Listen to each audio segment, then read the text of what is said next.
সবাই কেমন আছেন? সুন্দর সুন্দর থ্রি পিস নিয়ে আসলাম আবারও। তো দেখুন, খুবই সুন্দর সুন্দর থ্রি পিস, অসাধারণ। এগুলো আপনারা আপনাদের প্রিয়জনকে গিফট করতে পারেন। এখনও রয়েছে খুবই সুন্দর সুন্দর থ্রি পিস।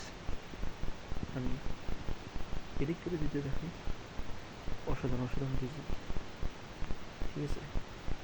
এবং এই পাশটাতে খুবই সুন্দর সুন্দর ডিজাইন রয়েছে,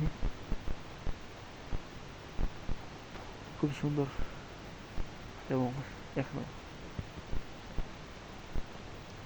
খুবই সুন্দর কোয়ালিটির থ্রি পিস। এগুলো আমরা অনলাইনে সেল করব, খুবই ভালো মানের। যারা নিডেড প্লিজ হোয়াটসঅ্যাপে মেসেজ করবেন। তো খুবই সুন্দর এবং চমৎকার এই থ্রি পিসগুলো। চ্যানেলটি সাবস্ক্রাইব করে আমাদের সাথে থাকবেন।